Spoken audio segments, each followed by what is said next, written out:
Hey folks, Ardwulf here. We have a look today at the latest issue of World at War magazine. This is issue number 94. The game that is featured in the issue is Kesselring's War, Sicily and Southern Italy, 1943 to 44. So let's first of all take a look at the map while I mention that this particular topic, the Italian campaign, and Sicily too, but there's a fair number of games on Sicily and quite a bit less on the rest of the Italian campaign. Let's see how much you can see of the map here. So pretty nice looking map. Looking for an art credit. This is a Joe Youst map. It's not going to lay quite flat because the way I got stuff off camera here. But it's a very handsome looking map. The hexes are a little bit oversized. Let's take a look at the magazine. This is a topic that is of strong interest to me. And like I said, we don't have really that many games on the rest of the Italian campaign. Now, this isn't the whole thing, but this does take us north of Rome. So let's take a look at the magazine before we have a look at the rather nice oversized counters that come with this. So we've got some ads, and I'm going to talk about some of the ads because they are of interest, I think, to wargamers. Here's an upcoming issue of S&T Quarterly. Now, that is a quarterly magazine issue of S&T. It doesn't come with a game, but it tends to have a featured topic. This one is about the Chinese Civil War, which is pretty interesting. So that particular issue is probably definitely worth a look if you're interested in that topic. Here's an ad for Desert Fox Deluxe, which I hope to do something at some point with. Axis Empires Ultimate, which I have a very high opinion of so far, having played the previous games. There's an unboxing video of that, and you'll see some more comment from me on that topic of Axis Empires Ultimate at some point. Features include Kesselring's War, Battle of the Bismarck Sea, Checkmate on the Vistula, that's the Lublin-Brest Operation 1944, and Operation Isabella in Spain 1942, which sounds like a what if, plus a bunch of different columns and stuff. So here's Kesselring. Here's the historical article on Kesselring's War, 43 to 44, and one would presume this begins with probably begins with the invasion of Sicily in July 1943, you would think, huh? We don't have landing zones on the island or anything like that, but we have beaches. Don't see beaches on the island either, so we'll see when we have a closer look at the game how that works.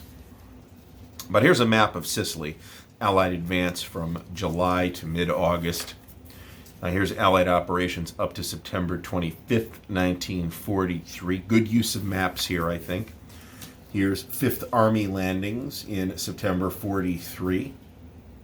And these are the Salerno landings here.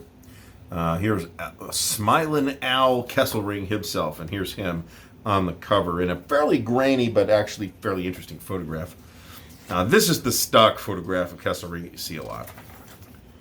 All right, now here's the game rules. As I've shown in previous flip-throughs of the magazines, these are not just stapled into the middle of the magazine anymore because there's no staples, right? It's a perfect bound magazine now. So this is kind of like affixed in with hot glue, and you can kind of carefully peel it out. So the game design, if I haven't mentioned this already, is a Joe Miranda design. This actually seems like a bit of a pedestrian topic for Joe Miranda, who is a designer that loves to tackle topics that we don't see a lot of in war games. And while we don't see a lot of the mainland Italy campaign of World War II in war games, we do, like I said, we do see a fair number of games on Sicily. I at one point had about 13 games on Sicily. I have since gotten rid of a couple of them. We probably have a 16-page rulebook here that's pretty typical. It is also pretty typical for the digital versions of the rules to show up on Decision's website. I don't know if that's the case here yet or not, but those do sometimes get updated as well. So very interested in a look at this. And here's kind of the page that it's stuck to. Usually this is like a card you send into the magazine or something, but not this time. Okay, so here's more of the historical article on this topic. Here's the Anzio Casino area in May of 44 and the Anzio breakout. Here's a Joe Miranda Designer Corner article on the game in question, and here's a picture of the game. I guess this is in here because the magazine is sold without the game. If you go to like Barnes and Noble and buy it, it will not have the game in it. At least not anymore. Bear's Battle of the Bismarck Sea by Alan Vinoy. Very interesting Pacific topic. I've become more interested in the Pacific War. You know, it's one of those things where you play, you're like, yeah, I'm kind of interested in that. And you play a game on it, and you're now more interested in that. And you play another game on it, and you're now more interested in that. That's kind of been my trajectory with a number of wargaming topics, including the war in the Pacific, but also including, frankly, the American Civil War. So this looks like a pretty nice article. Here's Sea Lion. That's a recently released box game from Decision. I have had a unboxing video of that if you'd like to check that out as well. Now here's a John Cecil article called Checkmate on the Vistula, the Lublin-Brest Operation 1944. So we're looking at East Front stuff now, and there's some big, juicy East Front map of the Soviet advance and the German defense. So that looks pretty interesting. And we're looking here July to August. Yeah, that's only 2 weeks. That's a significant pullback for the Germans in this time period. I know a fair amount about the Eastern Front, but I mean, it's such a huge conflict on its own, right? That it's pretty difficult for me, at my level of knowledge anyway, to keep everything quite straight, unless I have actually played a game on it, and I'm not sure I have in this particular case. So here's a cute little article on Rokossovsky versus Model. That's actually neat. First Polish Army.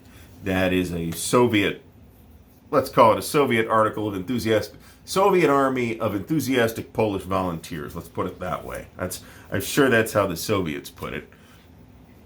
Okay.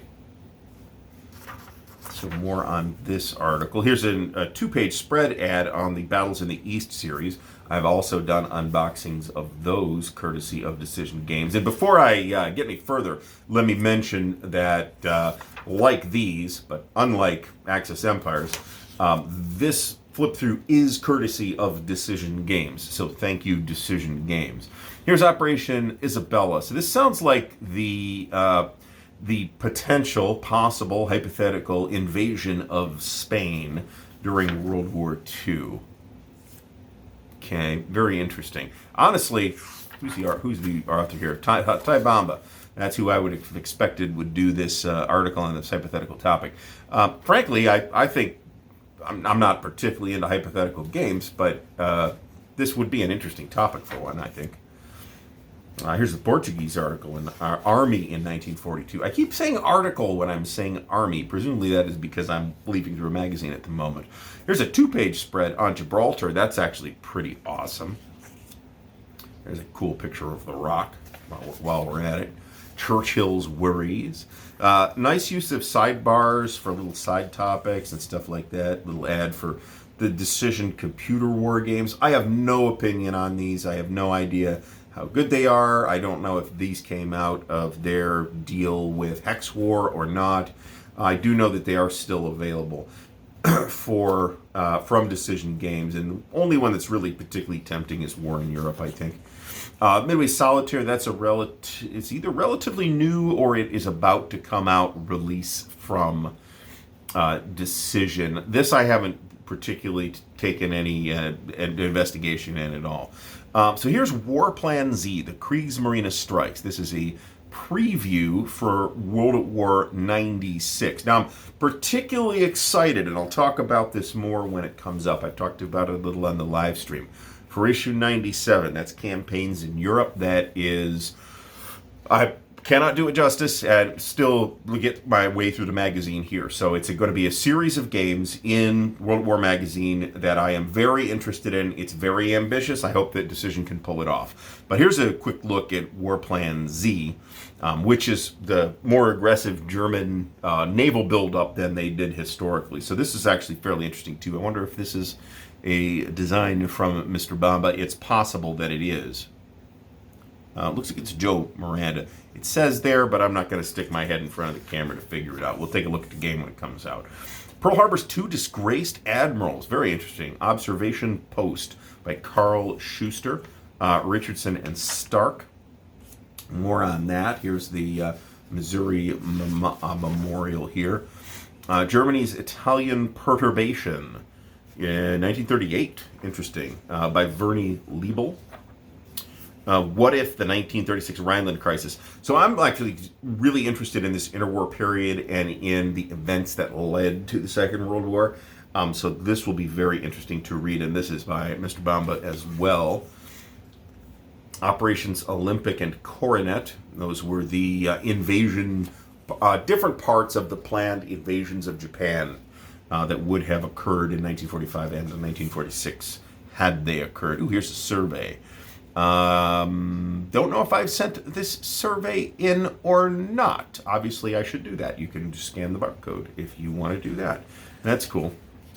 I would encourage anybody that patronizes Decision Games or buys the magazines to go ahead and fill these feedback things out, because they really do use these to figure out what they're going to do next. And there's a whole bunch of potential things that they have in the works here. I want to say this is for the magazine games specifically. Okay, very interesting. And there's a lot here. Here's the survey forms. You can tear it out and mail it in if you want, but don't do that. Just do it online. Recent issues of S&T Caporetto in Italy and Return to Europe. Return to Europe looks particularly interesting. I did miss that one, though. Desert Armor. Here's a book review by John Burt. Desert Armor, Tank Warfare in North Africa, Beta FOM to Operation Crusader 40 to 41. This is also very interesting looking book if you are into the North Africa campaign. Digital editions, which is something that they do now, which is really actually nice. I'm glad they're doing that. All right, so last pages here. Here's the Great Turkish War, which we had a previous look at, courtesy Decision Games, and Baltic Offensive. All of the games that I have gotten from Decision in the recent issues of the two magazines look pretty good and pretty promising to me, and I hope to get some of them on an actual table. So we do have one counter sheet, one full-size counter sheet for Kesselring's War here. And they are 5/8" counters. This is the thicker stock that Decision has moved to recently. I'd have to compare it, but it feels like it's not quite as thick as the stuff in the New Axis Empires, which is very thick, but these are pretty thick. And they're pretty nice looking counters. Pretty basic looking. You're not going to get super duper complicated games in the magazines normally, in magazine games in general. And S&T specifically has always kind of made it a point, and World at War, to not overdo it in the magazines. There have been occasional games that are a little bit bigger, but that's pretty unusual. Normally these games are relatively small and relatively digestible. And I just noticed, I'm not sure if you could see it, that Sardinia is on the map too. Now that may just be there for air-based purposes, but I wonder if there's a potential of invading Sardinia in the game. So another addition to the S&T and World at War library here, and this is another one that I am pretty interested in, Kesselring's War, out of issue number 94. Massive thanks to the patrons of Ardwulf's Lair, whose support and encouragement make what we do at Ardwulf's Lair possible. Thank you, patrons. Links to help support the channel are in the video description, so check out the Patreon, the Ko-Fi, and the merch store, where you can get snazzy Ardwulf's Lair t-shirts, drinking vessels, and other cool swag. There is also an affiliate link for Noble Knight Games in the video description. If you buy stuff through that affiliate link, it helps us support the channel with Noble Knight store credit. Thank you, Noble Knight. Until next time, thanks for watching, and happy gaming.